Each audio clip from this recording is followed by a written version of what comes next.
in my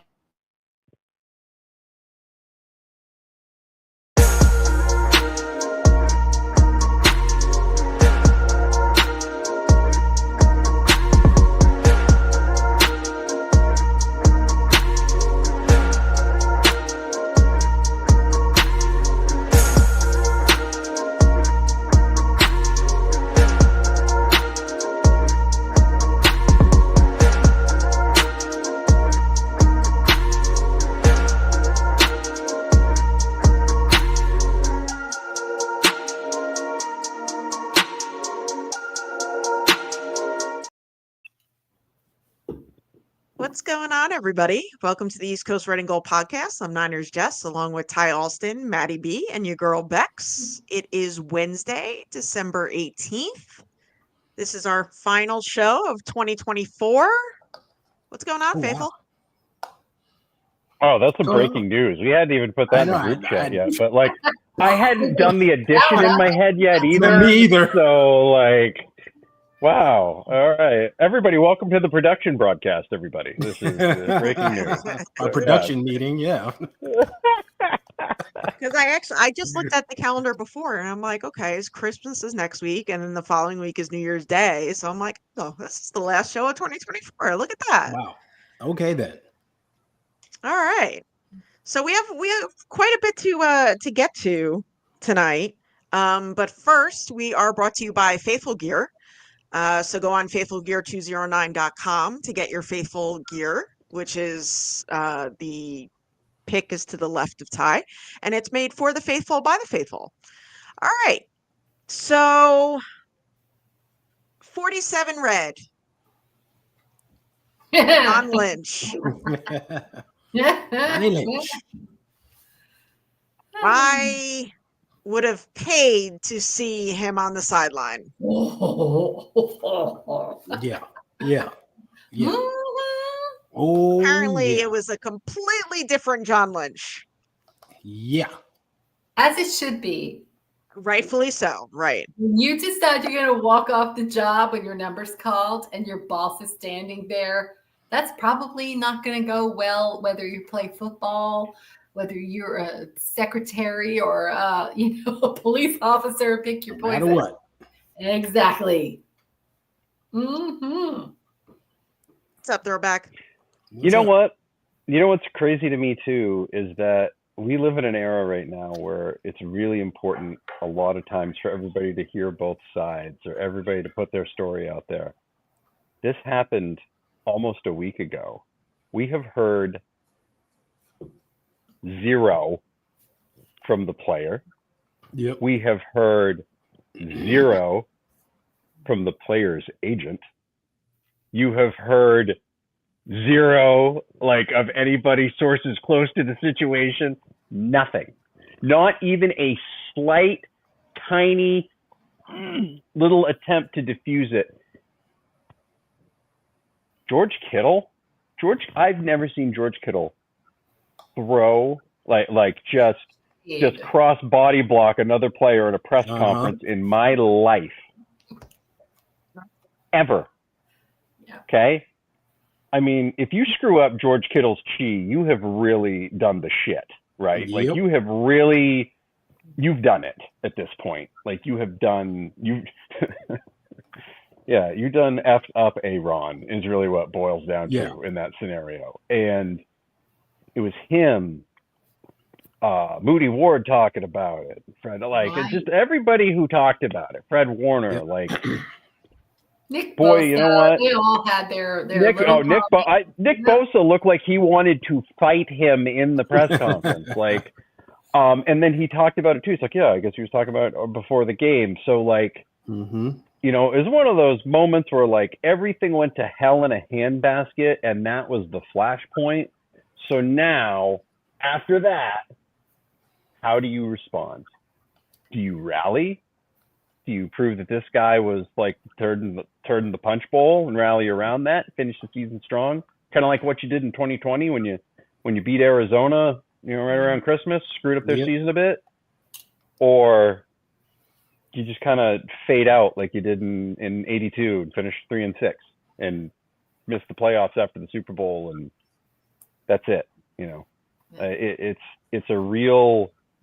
I think it's real going to be pivotal game. interesting, right? It's going to be interesting to see how these guys respond to that. I think Dre Greenlaw is, he's coming back. He's full of piss and vinegar and on fire and ready to go. But some of the guys are just like, oh, what else is going to happen? Like, really? And, you see, I don't know. I don't know. I don't know. That's I thought about it a lot today. Like, are they going to be mad as hell and come out and want to just punch somebody in the mouth and fight? Or are they going to be like, okay, well, let's just call the season a wrap and we're just going to play conservative and we'll see where we land. And What's up, Jason? Captain. I think we are going to come out pissed off. Yeah. Because for them to, voice their opinion, like Diamador Lenore as well, for them to voice their opinions like they did, like they're pissed. I mean, I know I was pissed because, granted Brock Purdy threw the interception, but he was pretty, kind of cost us the game in a sense. He did. With not being out there. And Demetrius Flanagan Falls, being out there hurt. Yep. Flan is out there on one leg. Yeah. Exactly. And you're like, I'm salty because now I'm not starting, and you already knew your role in this whole thing in the first place. It's mind blowing. Hey, dog. You're not Ricky Antonio Pearsall got shot, came back. Moody Ward's daughter died, came back. Trent Williams' knee is basically falling apart. Lost 2 children this year. Right. Still trying to come back. Moody Ward. And this guy wants to be such a disrespectful a-hole to them. Get out. And they handled it perfectly. Suspend him for 3 games and kick his ass to the curb after the season so he can't go play for anybody else. Not that anybody else would want him, but you know what? You get desperate in the playoffs. There's only so many free agents out there, right? So yeah. Exactly. Yeah. There's always that one team that's just gonna, be like, oh, okay, we'll sign Cowboys. Philly feels like the type of team that would be like, you know what? We'd be okay. Come on, buddy. We think you'd be all right with us. You know. So yeah. 100%. Or Detroit, the reaction was like, why is he not cut yet?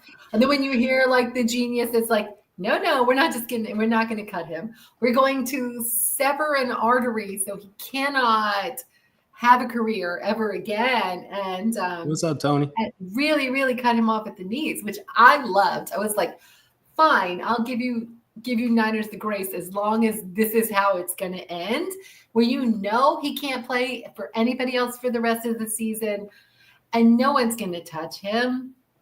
You walked out on your team. Hello. Kyle Young says Campbell doing what he did stole a spot from Jalen Graham, who could have been called up. What a piece of shit.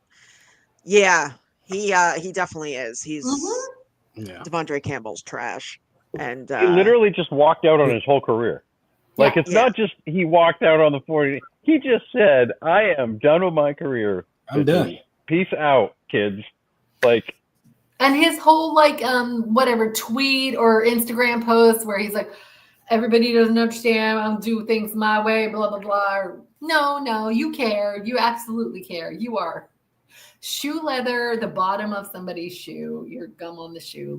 Stop it. You already know. Stop trying to in the face. Yeah. And according to Eric Branch, from week 3 when we played the Rams, he was pissed that he got taken out. So I think this was just kind of slow burn. All coming to all going to come to a head at some point, and it finally did.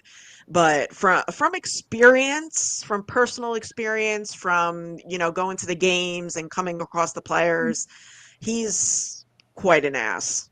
Mm-hmm. I have to say. I've heard that from others as well. Sense, right? When you're there and they're gracious or they're nice or you see them in action, who's nice and who's naughty. Someone's getting coal in their stocking. Yeah, just his attitude and I mean, some players don't like to take pictures, and stuff like that, but it's just the way it's said, the way it's, I mean, I never asked, but I've just experienced like what he said to other people, and yeah, not cool. Anyway, Ty, what are your thoughts on it? One, I agree with Callie because I'm all about playing the young players. So even in the offseason, before he was signed, I was jazzed to be like, all right, let's get Jalen Graham, D. Winters, let's get them revved up, get some reps, blah, blah, blah. Let's evaluate our youth. Then we go out and sign a veteran. All right, that's what we do. Blah. Once again, it didn't work out. And it's like, dude, we could have been developing our young linebackers all this time, right?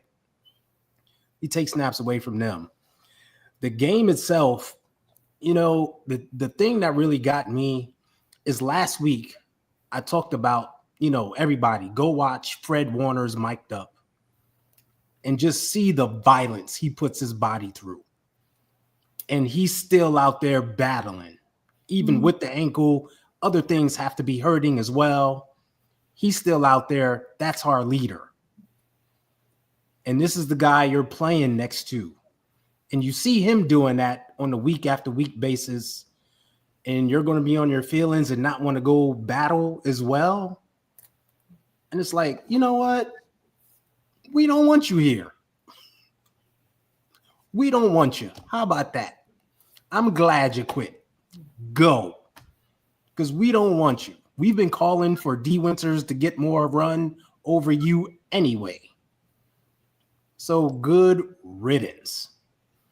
And I think this will be a rallying moment for the team. You can tell in the pressers, in the post game, how they felt. When I saw Jess's side piece say what he said, and he's always Mr. Positivity. Oh, did I let the cat out the bag? No one knows what I'm talking about. He's Mr. Positivity all the time. Breaking so news.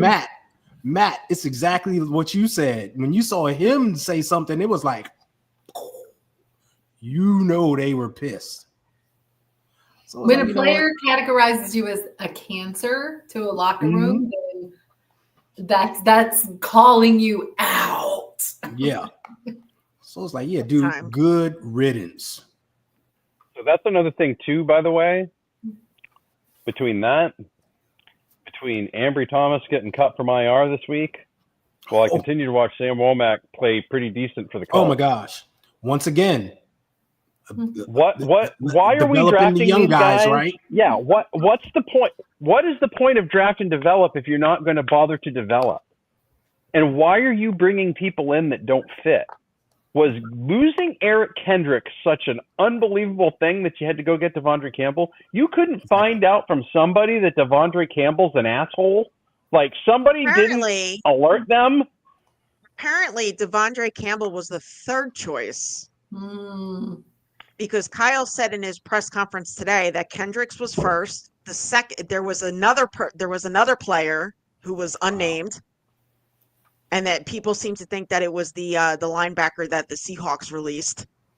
And then Devondre Campbell was the third choice. And Kyle said that he was with Devondre in Atlanta. That was a long time ago, though. Yeah. That's a very long time ago. They're definitely – somebody didn't get some good information is what it sounds like. Yeah. And Matt, I thought about that too.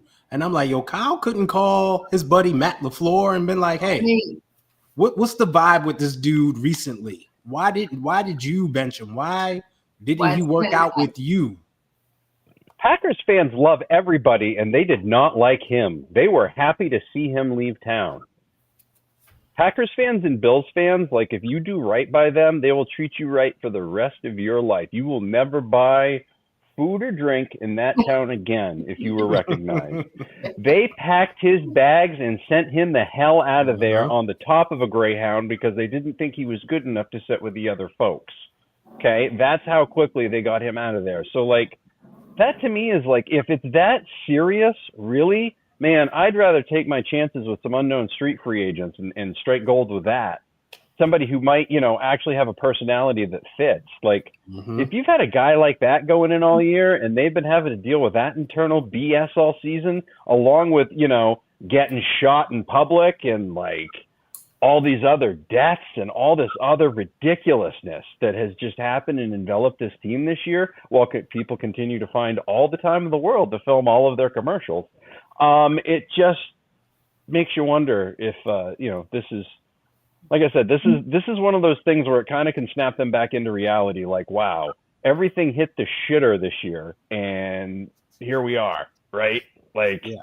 So I think the entire team's mantra got challenged last week. Is really what it boils down to. They didn't score a touchdown. They got out-toughed at the end by the Rams. They got swept by the Rams. Right? They got swept by the Rams this year, guys. Let's just think about that for a second. I have created multiple alternate worlds, and like, even when the 49ers were terrible, they very rarely got swept by the Rams, right? Like, swept by the Rams? Yeah, I can't. You've got 2 home games against them. There's absolutely no reason for it. So true. I'm going to go back. I think this is a big slap to the face, and this is their chance to answer the bell and make me feel good that this franchise is still going to be good moving forward. This is just a blip. They can restock and get back there. Next 3 games is going to tell you a lot. And with this whole Devondre Campbell situation, it kind of makes me feel like he was a cancer like the entire season. Well, I'm going to go, I'd like to challenge a little bit of something of what Matt said, because he's like, why would you bring this guy in, blah, blah, blah. He's temporary. He's a placeholder. So if this dude is a veteran and he can come in and do his job, I don't care if he's an asshole. People are like, it's for a minute. It's not forever. So we'll put up with him for a little bit. And we're winning and we're rolling and this dude is plug and play and it's seamless and these games are going our way, you're not talking about his attitude and his whatever. And if he walked off the field and we're winning, we're having a good season and we're looking like we're going to go into the playoffs, people are going to be like, okay, whatever. He did his job. We got what we needed out of him, and we would have a whole different set of things to say about him. But that's not this situation. And I think that, character issues, Tony, look at Antonio Brown. He's got away with his character issues and his mental illness because he performed on the field. This guy's not performing like Antonio Brown. So we have different sets of standards that we apply to people and in different situations. So I think if we were having a winning season, this is a nothing burger. We're going, bye, don't let the door hit you. We're playoff bound, baby. We got, big play. Dre is back and you did your job. Thank you very much. See you later.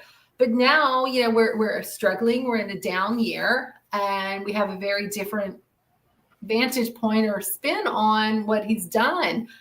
And, he played poorly. And even if we were winning and he was playing poorly, we're like, he was only here for a minute anyway. He wasn't our guy. Our guy is back. So I don't know. I think that, we would see it differently, view it differently if we were having a great season and we're not. So we're going to say lots of things that we wouldn't have said otherwise. That's just one of the things I'll say about. Yeah, but you know what? Winning or not, if he just decided to quit on the team, he quit on the team. It's not going to go well. No one's going to miss him and no one's going to care. But when you're in a down season and everybody's like, Fred's playing on a bad ankle, Nick is trying to nurse a hip, and you've got players who've lost children and get out there and play. They're playing through all these different levels of adversities. I mean, my goodness, they're all struggling to get through a lot of things that most people don't ever experience in their life sometimes. And you've got these guys coming back to play, and this guy walks off the field. That has to be just a big punch in the face. It should piss everyone off, and I hope it does. But, like his attitude, I think we would care a whole lot less about him walking off the field. if we were having a winning season and going to the playoffs or something. And I just think he's very salty that, he's getting what he's not playing well enough to keep the spot. You're not Dre Greenlaw. Dre Greenlaw. We saw the difference between him and Dre Greenlaw on Thursday night, and maybe that was the thing that tipped him over the edge, because let me tell you, the difference in this defense was night and day. 100%. Yes. Is there something bigger than night and day? Because that's what it was. Yeah, it was. Yeah, it was. It was like going from 100%. being blind to having sight. Yeah. Right. Yes. 100%. You went from Stevie Wonder to Will Clark in like 3 minutes, right? Like bang, like that was 100%. Right. Yeah, it was an instant difference. It's Fred Warner and Dre Greenlaw are reminding me more and more of Patrick Willis and Navarro Bowman every day. They got that. It's like we're caught in a simulation, but it's the same thing. One of them gets hurt, the other one's banged up and having to carry the load for the other one. The other two had clubs. One's playing on one leg, the other one's playing on one leg. Like exactly insanity. And Bowman and Greenlaw, kind of that same hard nose, punch you in every part of your body vibe. The other one's heat-seeking missiles, like same thing. Right? You can't freaking explain it or understand it, but there's a synergy, and they play off of each other, and they understand each other in a way that's not. There you go, Colin. You're not. It's special. It's just special, and you saw it. You saw it when this week. I was like, that's what we've been waiting for. Exactly. Yeah. And even defense didn't allow a touchdown. If we had all sat here last weekend and I said, hey, guys, defense isn't going to allow a touchdown this week, nobody's thinking we're going to lose. Malik Mustafa was hurt. He has a chest injury, and I believe he was limited today. The week before. He was limited. Yeah. Now, do they bring Dre Greenlaw back? Which means re-sign him? Yes. Oh, absolutely. Because he's not under contract next year. Yeah. If he accepts the offer, yeah. Who's going to beat down his door right now? Honestly, let's look at our roster real quick. Let's just take a peek at it. Take it. Pretend it's a yard sale, and you're putting out. Every item is on the lawn, right? Every jersey's on the lawn. Who's coming in and taking the jersey off your lawn? Some of these players, that jersey's going to sit on the lawn until they lower the price, or maybe they give it away to somebody. Some people are going to run right in for some of those jerseys. But for some people, 57. Sorry. Yeah. I caught a Bowman flashback. 57. Yeah. Yeah. Ali says that Dre is the heartbeat, the enforcer to our defense. Fred is the brains. Listen. Beside all of that in the Fred and Dre, and Kali, I agree with you 100%. I'm with you. But aside all of that, Dre Greenlaw by himself is one of the best linebackers in all of football. Period. We've seen the list every year. He's on it. We see the play from year to year. We know how good he is. Remember the Super Bowl after he got hurt? What was the Chiefs sideline? Patrick Mahomes himself doing? 57 is hurt. It's That down. was the news. 57 is 57 down. is down. Everything went to hell in a hand. That was the moment. But no, notice how they was like 57 is down, and they was like happy, like, oh my gosh, we don't have to deal with him. That's how good he is. That opposing offenses are worried about him. They take notice. He's one of the best in the league. So let's not act like he's just a sidekick or just a tandem guy. Yeah. He's that dude. So yeah, there's going to be some teams coveting him for sure. Because we see in one half coming back from injury, he's looking like, man, he is the best linebacker in football. How much money we got in the cap? Well, we need to sign that 57. No, He I didn't agree with you. drop I think he's going to have a single- market, but Yeah. I don't think it's going to be one of those deals where like maybe another team doesn't value him as much as we do, right? And that's kind of what it is. Like we tend to put a little higher value on our own players, so they end up getting a little bit more than I think they would get other places. And I think that's kind of how, because I don't think a lot of people are going to be beating down the door, especially look around the league at Achilles injuries, right? Look around the league at all of it. Like, you know, he hurts his knee in the first game back. Yeah, you know, it sucks. It's, you know, one of those deals, but it's like, ooh, well, if I'm going to tie this up in this guy, is he going to be okay next year? Or is his other Achilles going to blow? Or is this going to happen? Like, it hears it up a little bit. Like, he's not going to get the contract he would have gotten had that Achilles injury not happened. Of course. Of course. That injury cost him a lot more than just the Super Bowl win. That cost him a lot of money. Mm-hmm. Well, that's the thing. What about We take care of our own, though. You know, when John Lynch drafts you, brings you up, you develop, he will reward you and take care of you.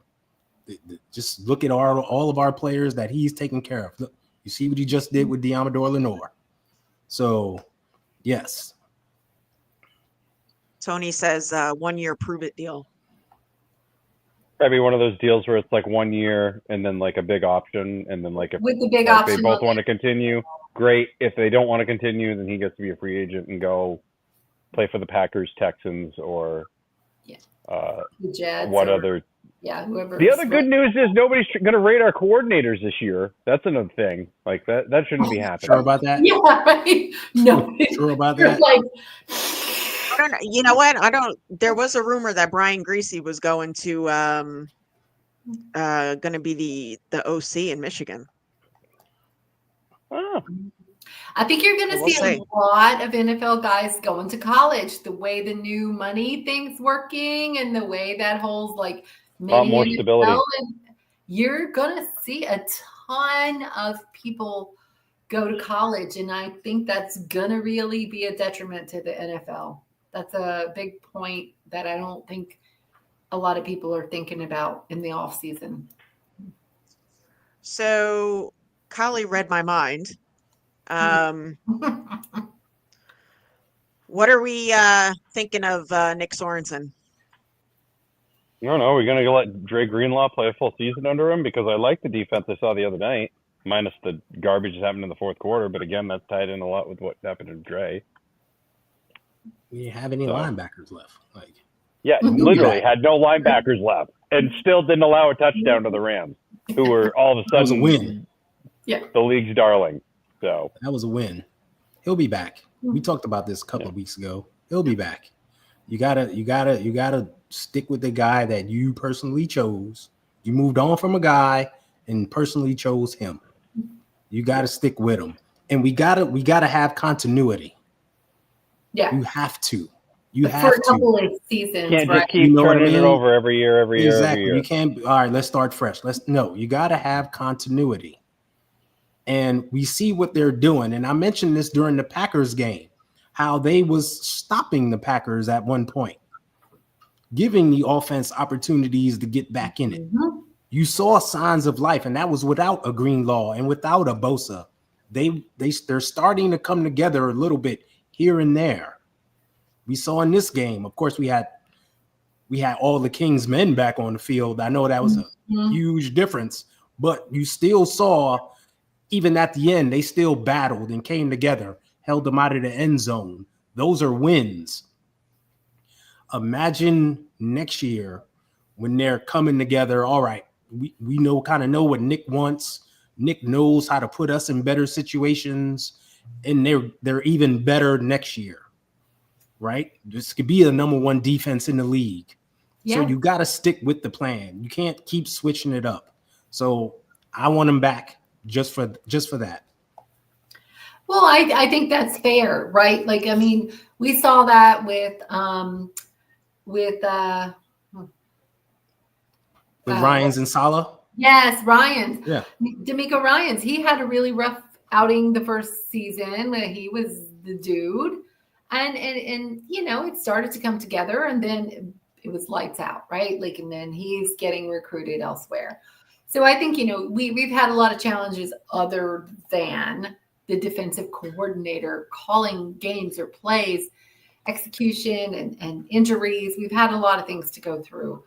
And I agree. I think, Sorensen deserves a second year to prove it, right? Like we're going to give everyone else a prove it year. Why not our coordinators, and let our players get to know these guys and really start to understand how they think and what they want and the plays that they're calling. So yeah, I think it's beneficial for everybody to have the continuity. I couldn't agree more. I don't think Brian Schneider should be back. Well, that's a whole other discussion. Who? Who? Where's the brick? Know his Where's the name. brick? I'm going to throw it right at the screen right now. The trash can. Throwback doesn't like Nick Sorensen. I hear you. A lot of people don't. Yeah. But you know what? The defense isn't as bad as people make it out to be. They've been showing signs of getting better and better throughout the year. And like I said, if you keep that continuity, you get the players and the coaches on the same page going into year 2, plus health, things could be a lot better next season. I mean, we saw a glimpse of that for a half just last Thursday. But Like, the thing, I'll take some of that. To throw back, the players were not sad or disappointed. They liked Nick Sorensen. They were very jazzed up in every conversation. Sometimes you hear players and they're very measured in their words when these kind of things happen. They were pretty happy and excited to have Nick Sorensen be the dude. Yeah. So I don't think, the players dislike him or disappointed with him. So that's a big piece of it too. Yeah. A lot of people, and Throwback mentions that another issue is he doesn't fire up his players. You know what? That's what the team is for. I mean, do you think Steve Spagnuolo fires up his players in Kansas City or John Harbaugh in Baltimore? You know what I mean? It's all coaches aren't the fire up guy. You know what I mean? Everybody complains that we don't have that rah-rah guy, but you know what? It's the players, it's the team, it's it's the fans. I mean, they figure it out on the team who the rah-rah guy is, right? Hey, Rob. Yeah. Because who's more rah-rah?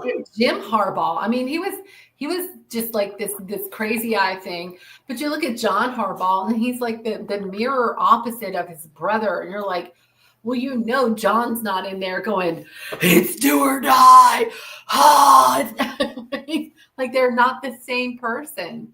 So you're not going to get that same energy out of every coach the same way. And or Sean McDermott in Buffalo. I mean, yeah. Dan Campbell. Right. You got some of them that are fiery, some that aren't. Yep.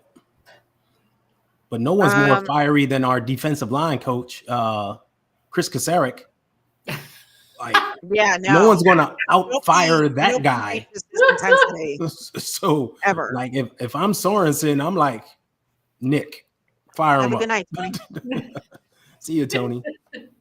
And Tony made a good point earlier, and I talked about that during the Buffalo game. How right now Sorensen, his first year, his biggest thing is making adjustments. Right, you got to make adjustments on the fly. If they come out and hit you with something and they keep doing it, you got to adjust. Like when Buffalo came out with the 6 offensive linemen, and we stayed light in the box, he's got to adjust and match that. But he can learn from this season and take it into next season so that, all right, I'm a little bit more prepared now, right? This defense could be a lot better next season. Just keep with the cohesion, keep it together, and don't start over. Yeah, I agree with you. All right, let's talk a little Rams before we get to Miami. This was the please Debo game, not the must-win game, in my opinion. We had to force feed Debo the ball. Yeah, that's pretty, and that's pretty much my opinion of the game. Maddie, what do you think? That's what it seemed like, and they just continued to give him chance after chance after chance, and he just kept saying nope, nope, nope, nope. I was at a work Christmas party this week, and one of the guys I work with is a Tampa Bay fan, and I talked about the game, and he said, "Oh yeah, that was I." He goes, "I remember that." He goes, "That was the game neither team wanted to win," and it kind of felt like that last Thursday night. You know what I mean? Like they both wanted to win it, but they just couldn't physically do the thing that they had to do to be able to win it, right? This was just that perfect storm of everything. Brock can't hold on to the ball, interceptions, ball gets thrown, batted in the air, just running game can't get on track for whatever reason. There's no consistency with that. Can't keep a running back healthy because you're on your third one and he's broken too. So then you've got Patrick Taylor coming in once in a while. Just, it's pretty clear that no matter what we do at this point, like Debo's a Miata and he doesn't go as fast as he used to go. Like it's great. It's great to tool around in, but like at the end of the day, you're not going to go racing anybody in it anymore. Like something's going on there. I don't know what. Maybe it's just natural age or whatever. Like that, the average NFL player only plays a certain amount of time, and he was used a lot. But something's clearly missing there because he's had multiple opportunities to break out of this whatever the hell he's in, and has just sunk further and further down. So I think we're probably watching Debo's last days in the red, gold, and whatever color, just because it's going to be a time for a fresh start for everybody. You know what I mean? Like and I want the guy to stay. I want everybody that comes into the 49ers stay with the 49ers for their entire career. Like that is the goal. You want to see it. Like him and Trent Williams, I think, set a real tone for that team coming out of the tunnel. I think that makes a real difference. But eventually you've got to back it up with, some sort of effing production. And currently there is none. Well, according to Kyle today, Debo has not taken a step back. Okay. The paint Ty, they must use in those offices must be really good because it must be huffable. That's all I can think of. Yeah, I kind of agree. I don't think we force-fed him. He got his normal amount of touches. You want him, he is a weapon. You want him to get those touches. It's just that he has to capitalize on those touches, right? He has to execute. And that's been a big problem this season. His execution has been off. Right? So, and I talked about this before, like the pass he dropped that would have been a touchdown. That's one of our bread and butter plays. He can run that in his sleep. He scored touchdowns with Jimmy G and CJ Beathard on that same play. Same play, an easy one. And he just drops it. Execution. We saw it in the Green Bay game. Brock hits him right in the hands. And he drops it. It's like, dude, get it together. Lock in. Right? He's got to execute. And that's been the problem. He hasn't been executing. The run stuff, we're not even going to talk about because we know what that is. As soon as teams see him in the backfield, it's like, go get number one. Yeah. He's going to get the ball. We know what's happening. So, yeah, that's been happening since last season. Yeah. But on the receiving side, he's got to get it. He's got to amp it up. He's got to get it together. Whatever he needs to do to get his mind right, start catching the football, making plays, doing the things he needs to do, he needs to start doing it. Because dropping 5-yard slant passes ain't it. Ain't it at all. Becca. Yeah, I mean, I was going to kind of go the same place Ty just went, which is I don't think Debo, we force fed him anything. I think he was out there and we used him according to what we would normally do. But execution comes down to, that's it. You cannot go shove somebody in the face and tell them to lock in and then turn around and drop pass after pass after pass. You have to be engaged and not be lazily thinking, I got this, and turn and be like trying to run your route before you have actually control of the ball and you're dropping passes. It's you see him and you're just like, oh, like it's so gross. This is karma, like smacking you in the face for doing what you did, and now like we're all paying the price. So I do think Debo is.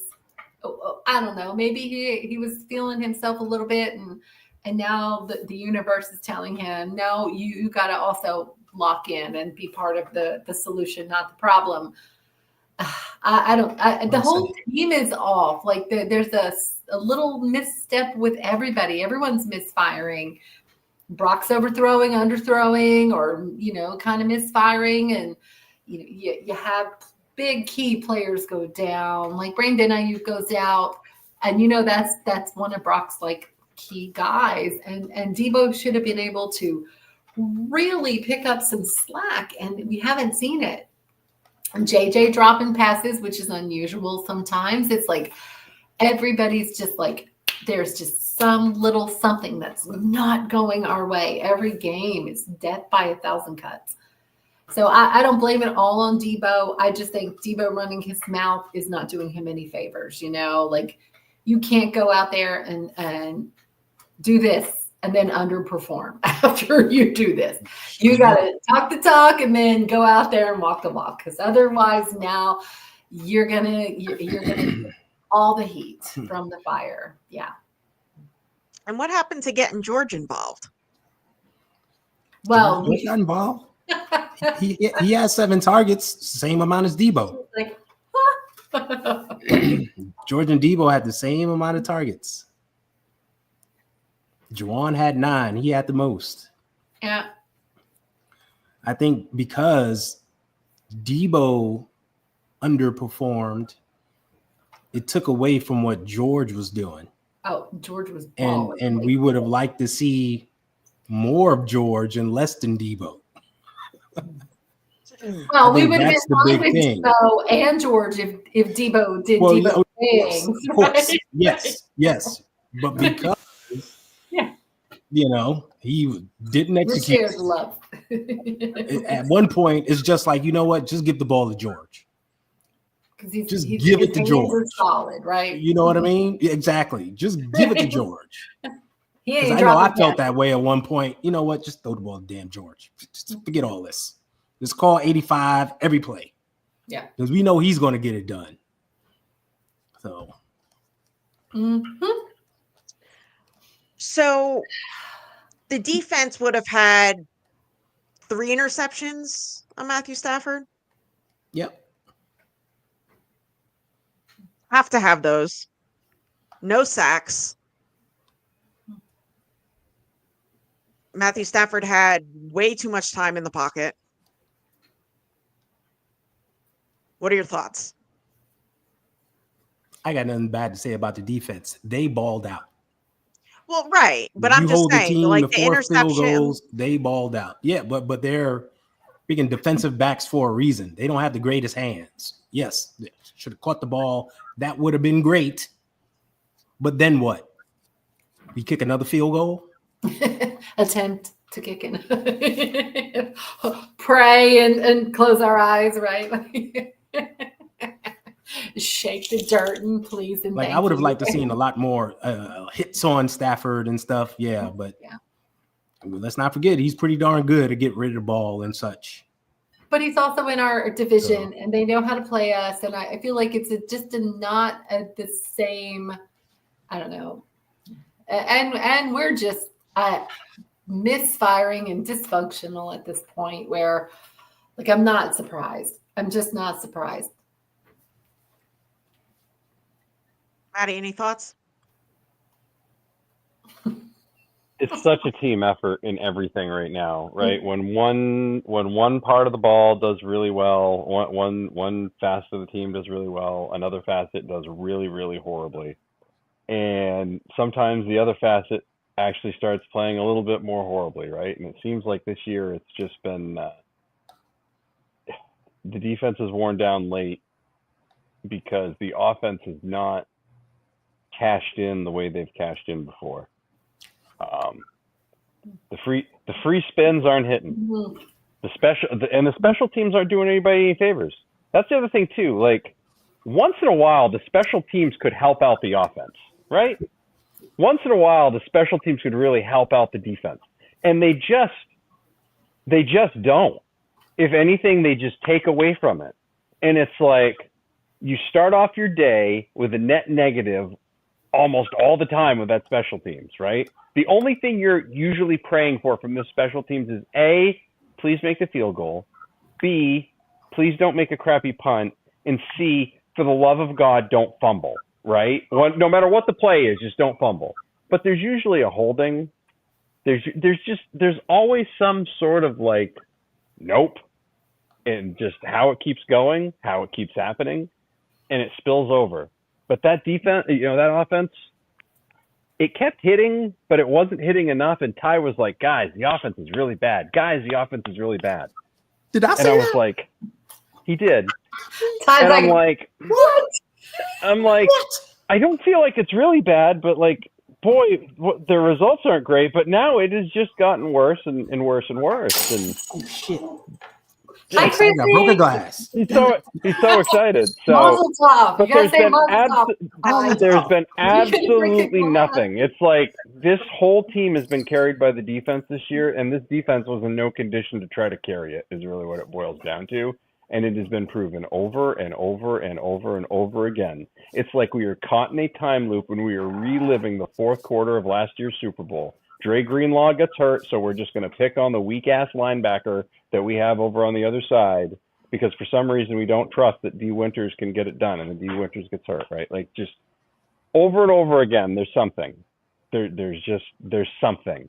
And once that's all broken, we go from there. But that's what seems to be happening this year. I can't. This whole thing with the offense is fascinating and really isn't talked about enough. Like I can't. I tried. Like we continue. I I know, tried. But no. I have a Jake Moody I has have to a make his question kicks. about worse the every- offense. The it defense gets got worse to every stop the week. run. I just want Gets to worse know every week. I was like a bobblehead when Matt started talking about the defense. I want to hear It gets worse every week. It's like, oh, they get into the red zone. My buddy's like, well, that's how you break that. That's how you stop a red zone streak, right? Like you just don't make it to the red zone. I'm like, yeah, there you go. You don't get to the red zone. Nobody has to worry about it. Don't have to worry about red zone stats. Who is the problem for the offensive downfall? It's not one person. I was, Mm-mm. yeah. It's I a just collective. asked a question. Yeah. No, yeah. no, I'm not no. attacking you. No. Yeah. It's not attack. We're all I'm just kind of saying. like trying to process it Yeah, in like our own way. Everybody. It's not one There's person. a little It's clicker not that's one person. not working. Yeah. Like it's the cohesion. It's people not executing altogether at certain times. It's Kyle calling a bad play at certain times. It's a collective. It Right. is. And I talked about this a minute ago. I've said it on other shows. Like even when we call our bread and butter plays, like the pass to Debo, that's a bread and butter place. He has scored against the Rams on that play in prime time many times before. That's Multiple the play times. that drove Aaron Donald crazy. Right? A bread and butter play. He drops it. They don't execute, right? Kyle calls one of his favorite plays, a cover 3 beater. He gets Ricky Pearsall, man-to-man coverage down the field. He's open. The ball is underthrown. Yeah. Mother effer. At the end of the game, There's holding on Brendel. Right? Brock has two guys open underneath, but the O-line just completely falls apart. He throws it out blind because he doesn't even see the guys underneath open. It gets intercepted. So it's a collective. It's everything at once. And that's what I mean. These guys got to get it together and mesh and start scoring. This whole 2 touchdowns a game. Yay. 1 touchdown. Yay. 0 touchdowns. Go out there and kick it, Jake Moody. That ain't winning. Rebecca, I see why you always say Jake has to make his kicks, because it's at the point where, hey, Jake, we need you to kick a 70-yarder. Go out there and kick it. Well, not He's even the 70 offense right yarder now. sometimes. Just kick a normal, like, 40-yarder. No. Like, Bring that same energy. Jake has to make all the kicks. Well, he Since the has to offense can't move the ball, he's got to go out and kick an 80-yarder. He's got to go out and kick it. When we got pinned down on the 10, Jake, we need you to go out and kick a 170-yard field goal, because the Avengers ain't avenging. We can't do it. Yeah. So, We need to go get. Remember the mule? Down to the kicker or the officials deciding the game for us. I always say that. Like, if we coming down to kicks or penalties, that we're losing. This game is over, and it's not going to go well for us. And right now, we can't trust anybody. Okay, so let's talk about Miami. We're going to Miami. Miami. At least Saturday. Got to get a dance Well, in I've there. got a lot of energy. Got to get a dance in there. Try to, Got the tree going on. Yeah. All right. Game plan for Miami. Don't What let do we have to Achan do? get on track. Literally, that's it. Keep Achan completely untracked. Like, don't let him get going, and force some turnovers. And actually, this time, convert them, right? Because the defense now has to win the games. Like, I'm convinced the defense has to win the game. So, yeah, same energy that Ty just said about Moody kicking the 90-yard field goal, right? You better catch every interception. You better pick up every loose ball, all of them. And you better score. And no more of these celebrations in the end zone. If you don't score on the turnover, keep your ass out of the end zone. I don't care what team you play for. It is ridiculous. 100%. The Bears are down 10-0 the other night. They're going to have a party in the end zone. Get the hell out of here. Get out. That's my number one pet peeve in all of football. Oh, my Lord. Stop it. Yeah, I'm half of them can't even carry the ball over the end zone anymore. That happened twice last week. Twice. Get out. Yeah, we're messing. Wow, I was that mad about it that I froze on it. That's great. I know, right? He got so hot, he and froze that's his what I froze on computer. all night. I haven't froze all night. I froze now. That's amazing. There's always that one time. Becca, what do you think? Game plan? I mean, I think we could probably take a look at what Houston did against Miami and do the copy exact, because we run similar schemes and similar, systems. So you got to shut down their wide receivers, and you can't let Tyreek Hill have a day, and you just have to stay disciplined like that. We cannot penalize ourselves into letting them score on us like we've been doing a lot, and miss opportunities, the drop balls, the missed field goals.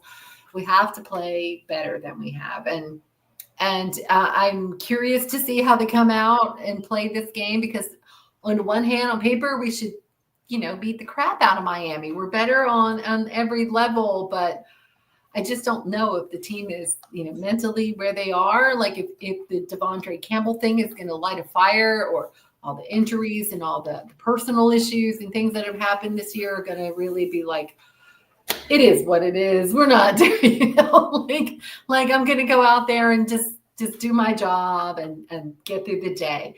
So I'm curious to see how we play, because that's going to make a difference. And I just don't know. I don't know what team we're going to get out there this week. So I think we're going to play pissed off. I hope so. They talked a good talk, right? Like everybody in the press. Yeah. Oh, Maddie's gone. And he's done. He lost him. He'll come back. He made it It is not a 59, show unless one of us 59 is minutes. having computer issues. Exactly. 59 minutes though. Like that's a good record for Matt to not Yeah, That talk. yeah, he is. went a long time. Yeah. Yeah. That is He hit his for limit. sure. He ran out of minutes. He did. He did. Oh, the Cricket wireless minutes. Exactly. You need to go re-up my card right now. Oh, Oh man. the hamster in the wheel. Oh man. Oh boy. You see, Jess, you see how you asked about Miami? And those two talked about the defense and the special teams. Can we score some points? Hello. Can we get in the end zone? I want to see a touchdown celebration. I want to see a spike. I want to see 6 instead of 3. We got to score some points. Offense has to execute. We got to get out there and execute. Point blank. Right? They can give up some points. Offensively, they're not as good as people say they are. I think our defense will be okay. We need to score points. We need to score touchdowns, to be specific. Like, let's see 49ers football once again, like we saw versus the Bears. Let's get back to 49ers football. Brock throwing 2 touchdowns. The running backs running for 2 touchdowns. Get 1 field goal, boom. All of a sudden, we're in the 30-point range. Hello, hallelujah. Life is good. Like, we need to get back on track offensively, start executing, and hopefully it's a nice sunny day in Miami. I don't know what the weather's going to be. Yeah. Clearly, we're not a fair weather. We're a fair weather team. Not at all. I tell you what, whenever it rains even a little bit, I break down. I get a cold. I get sick. I think some of my bad juju has rubbed off against the 49ers. So it's your fault? It might be my fault, y'all. Might be my fault. Terrible. We're sending. I know it's Charles Barkley terrible. Yeah. Terrible.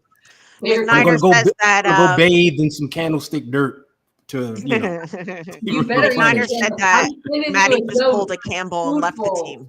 Yeah. A spoonful of candlestick dirt. You better take that. No. Some, I don't know, some moon water and some sage. Maddie played. It's not like we're calling him right now saying, "Hey, get in here, we need you." And he's like, "Nah." He played. It's different. That's true. That's very true. Good point. Yeah. Well. Well, here we are. Here's a question for y'all. Here we are. You know, everyone says like Kyle misses Mike McDaniel, but looking at the Dolphins' record and the little bit of success they've enjoyed, do we think Mike McDaniel misses Kyle in any way? Probably. He probably misses Kyle more than Kyle misses Mike, but I would say that that's definitely a fair statement. Yeah, I agree with that. Mm-hmm. I actually think Kyle needs, like, if let's say like Mike McDaniel were to come back, I think he needs like another pair of eyes. Well, you know what I mean? Mike, though? I thought that was Brandon Staley. That's why we brought him in, to be that guy, like the other pair of eyes that. I don't know. But I mean, like on the offense, on the offensive side. Yeah, for sure. Brandon's defense. Yeah, exactly. But that would be Mike McDaniel if he were to come back, right? Yeah. Wouldn't that be him? Mm-hmm. Like, hey man, do what you did before. Like, let's work that out. We know what to do. Just fall in line and right. It's like Fred and Dre getting back on the field together. Be quirky and fun and do your damn thing. And come up with your weird stuff. We'll flesh it out together and see if we can execute it. Keep the curls and the fun sunglasses. We're not going to be mad about it, right? Because I think Kubiak, they tried like with Kubiak, And Yeah. you know, like when he was calling the plays in preseason and stuff like that. And I think that was kind of like going to be a role Yeah. for him, like, you know, to be Shanahan's like other set of eyes. But I don't think that's working. Yeah. And remember, it's his first year. And, Kyle, being the control freak that he is, you You're can not see gonna him take like, all right, anybody. like, hey, Clint or Gary, whichever one we got, like, take a back seat. I'm going to just run this. But, keep your eyes and your ears open, pick up on some things. We can talk in the off season or something. But you can easily see Kyle like, all right, I need to take control of this because things aren't going our way. We scored 1 touchdown at the 4-minute mark in the first quarter, and we haven't seen the end zone since. Do we Let think me handle this. he's distracted with all the special teams and defensive issues, where Kyle's trying to now assert himself in those areas where previously he didn't have to? Do we think he's like spreading himself thinner than normal, where he can't focus solely on what he wants to do? I think that plus like the tragedies we've had this season, Right. the injuries, I think it's just been a little bit of everything. Yeah. This year.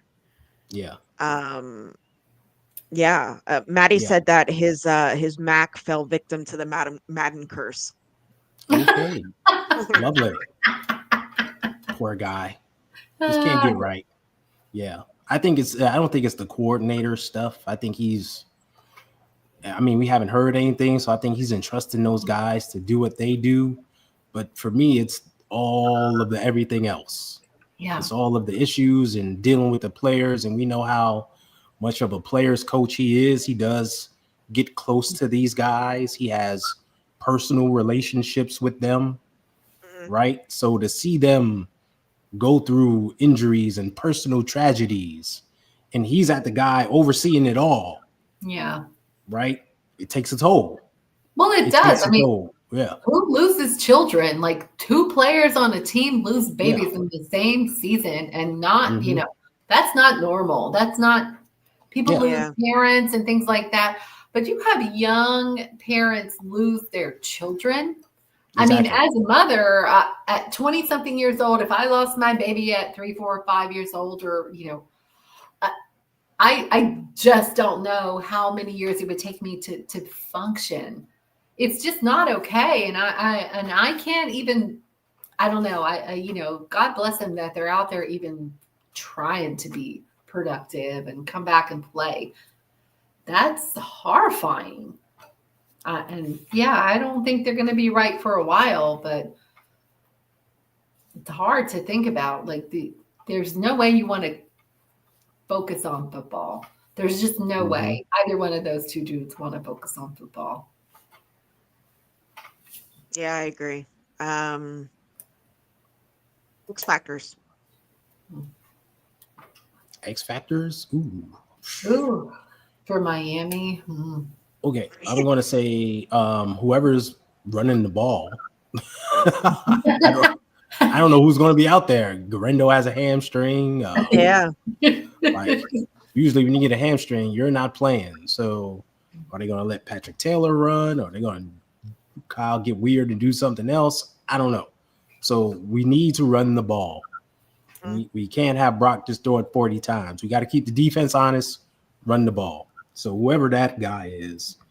And I'm going to go with Tyreek Hill. I mean, you got to shut Tyreek Hill down. You can't let him have a monster day either. Yeah. Pressure on. Tyreek Hill hasn't had a play over 30 yards since week 1. Which is good, because I feel like players now know, like, you get a lot of pressure on, which was my next thing, was pressure on Tua, because once you get pressure on Tua, he is a disaster. Yeah, and I was going to say that. We got to bring the heat on Tua, and that will shut down a whole lot of their key things that they can do. So I think that's Nick Bosa. That's our, Campbell, not Campbell, but what the hell's his name? I'm drawing a blank too. Yeah, right. Leonard Floyd. Thank you. I was Leonard Floyd. Like those guys need to have a big day. They got to have a good day. And those are, I think, the big X factors.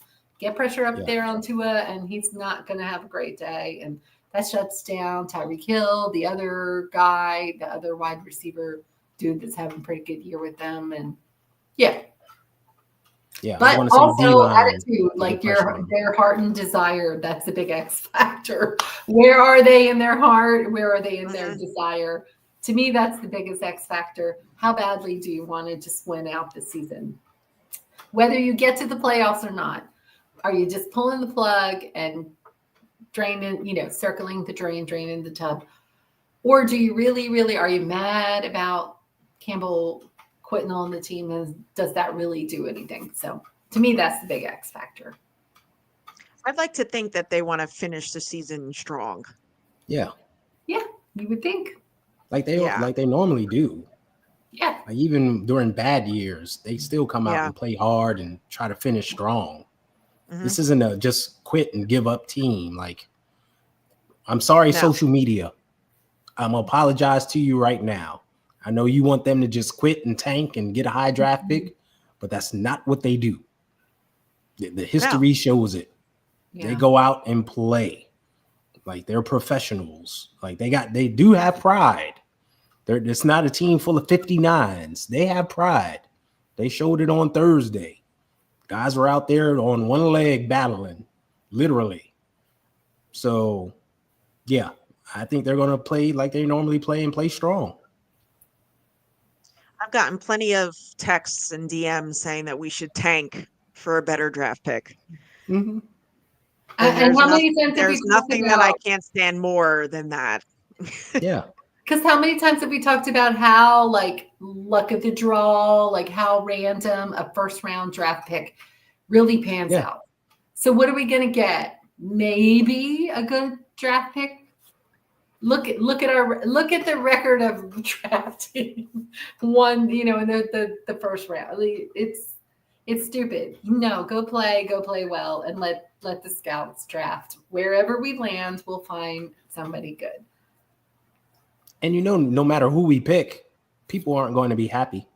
No, that's true. Why'd we pick that guy? Why didn't we get this guy? We should have drafted that guy. Ermiger, right. Right. I can't wait for all the mock drafts. Oh, some people have already started. And it's like, are you serious? We still got 3 games to play. What are we doing? I can't.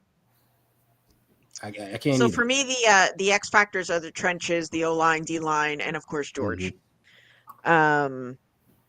We always leave George to you. We know you're picking George. Mm-hmm. I never pick George because I already know. Like, Jess is gonna call him. Yep. Yeah. Yeah. All right. So, is Brock Purdy our franchise quarterback? Go ahead. Because it's going to be a hell of a long offseason with this topic too. According to John Lynch, he is.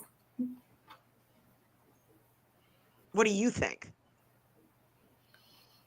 I don't see us going anywhere else. There's a lot of Sam Darnold talk, but I really don't see us doing anything else but re-signing Brock. Yeah, there's Sam Darnold, there's Kirk Cousins, there's Russell Wilson. What do you think? Yes, he was our franchise quarterback going into the 2023 season. John Lynch told you then he's the leader of the clubhouse. Do we not remember this, faithful? Kyle Shanahan sat there and said, yeah, he's the real deal. This was in the winter meetings that they said this. He's been the guy ever since then. They don't mince words. If they don't want to tell you something, they don't say it out loud. Yeah. But I always tell people, listen to the words John Lynch and Kyle Shanahan say out loud. If they don't mean it, they're going to tap dance around it. If they want to tell you something, they're going to say it. And they have said this very loud and very clear with an exclamation mark. That's the dude they're going to sign in the off season for big money. He's going to get paid. He's our guy. Yeah, they said it then, and they've never wavered since. They haven't. They've never wavered, ever, ever, ever, ever, ever, ever. Ever, ever, ever, ever, ever, ever, ever, ever. That's right, ever, ever, Ever, ever. right. They never wavered since. They have never. So just because some crooked finger guy goes on his show and says, "Hey, we should trade for Sam Darnold," We should flip them. that doesn't mean we should flip him. Yes, that was the word. We should flip him. Yep. Like house flip on HGTV. We should flip him. That doesn't mean you have to go out and run with his cockamamie idea. Because it's cockamamie. It's not going to happen. Like, really? Is this what we doing? I mean, we might sign one of those other dudes too to be our backup. Both Brandon Depending and on Allen market, right? Brandon Allen and Josh Dobbs will be free agents after this They will. season. Yeah. So we're going to need to sign a quarterback, whether we bring one of them back or bring in two new guys. Yep. We're going to need an extra arm for backup. Yeah. But QB1 will be Brock Purdy. It will be Brock Purdy. That's my opinion. And we talked about this after the Buffalo game. It's like, wait a minute. Brock was 2023 an MVP candidate. He's one of the best quarterbacks in football.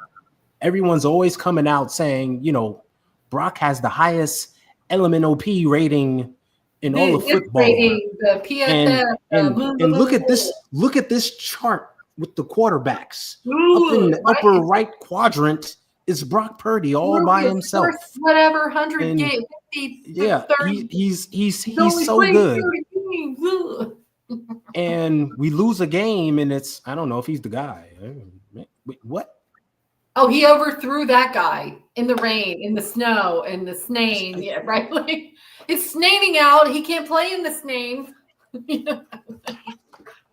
Somebody fumbled in the snow and rain, and now that's his fault too. Yeah. So like sometimes it's like, okay. And it took us, and think about this. It took us 5-6 seasons to find the guy, to find our quarterback, where we're finally like, there's no quarterback controversy. He's the guy. And people want to throw that away and start from scratch. Yeah. How does that make sense?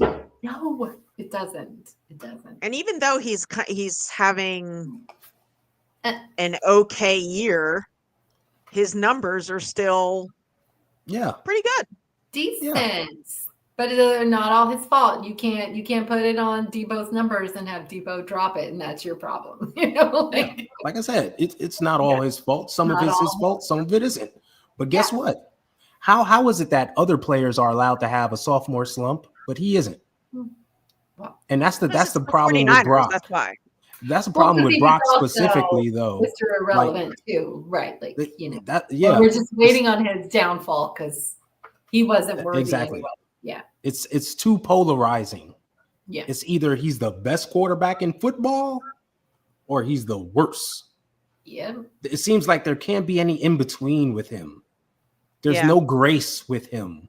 There's no, hey, this guy's only in his second season starting. He's still developing. Yeah. Like others have done. So he's going to make mistakes, but he's also going to do good things. That's part of the development cycle. People don't want to talk about that. They don't want to let him develop. And I don't understand why. Why not?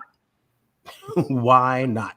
Exactly. They'll give every other quarterback all the rope to hang themselves with. Him, he's already tied up on the tree, no. Yeah, you're not allowed to have a down day or a moment where you can't perform because that just proves that you weren't worthy of the position to begin with. And it's like, come on.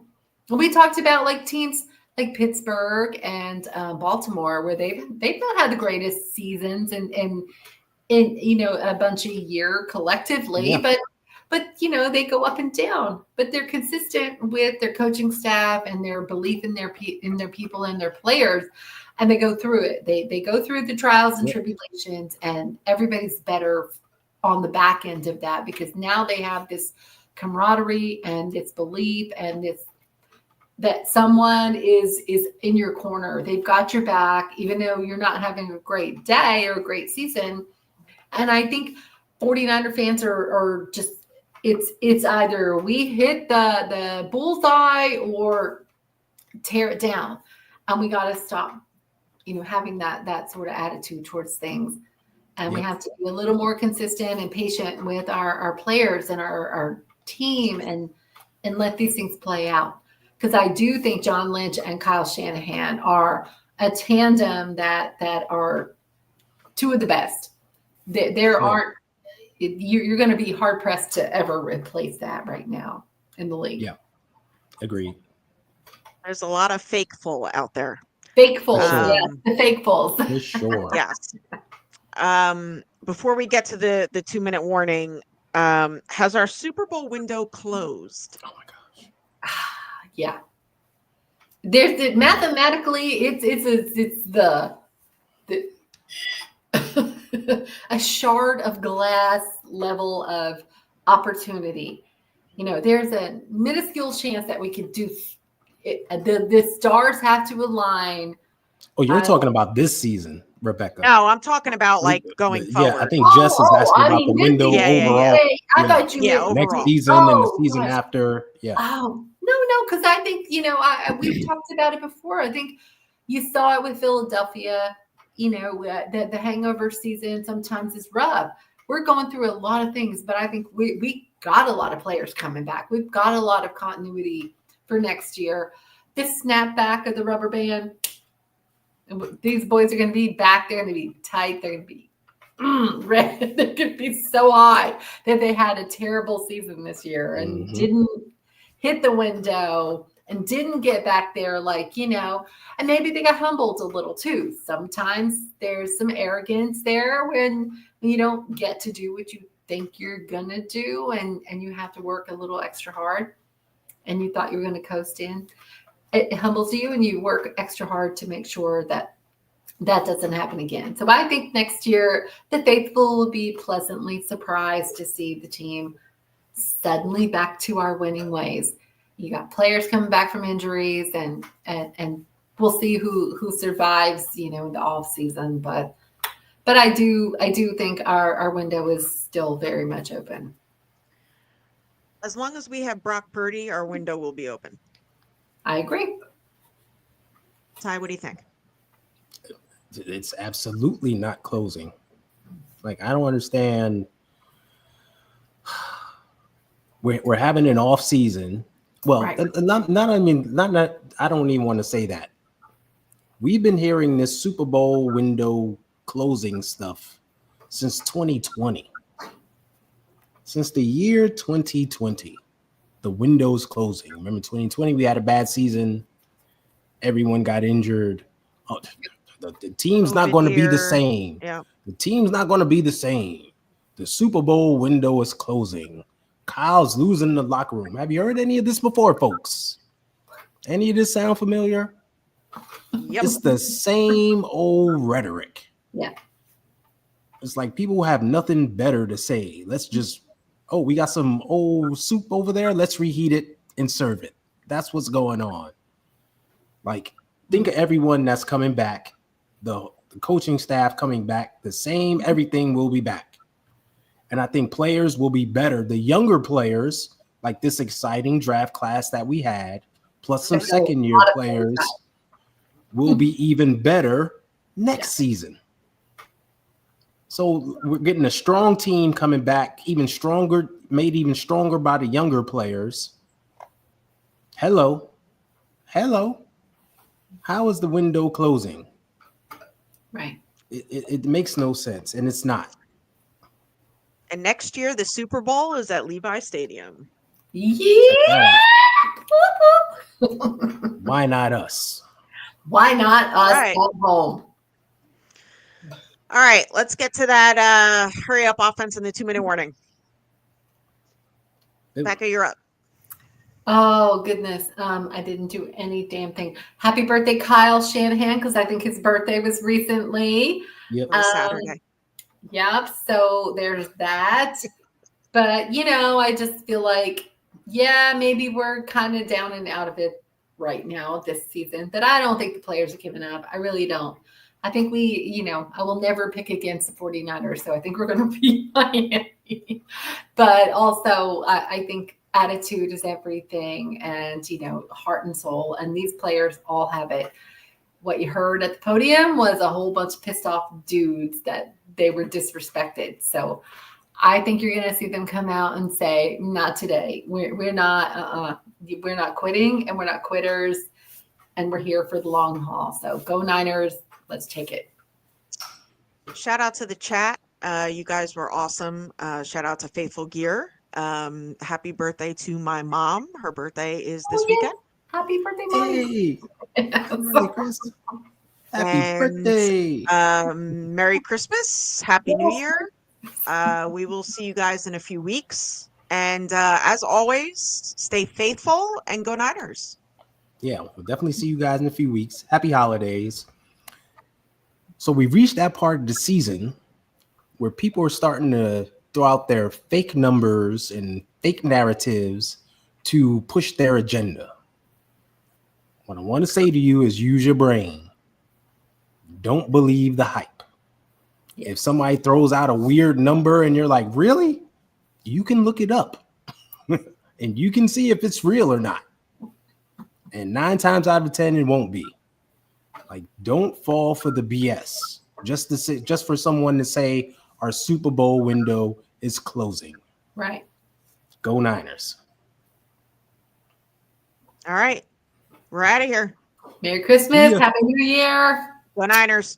Go Niners. And of course, for the upstart 49ers, they're 6 yards away from Pontiac. 3rd and 3. We'll see a pickup sometime on the right side, possibly. Montana looking, throwing in the end zone.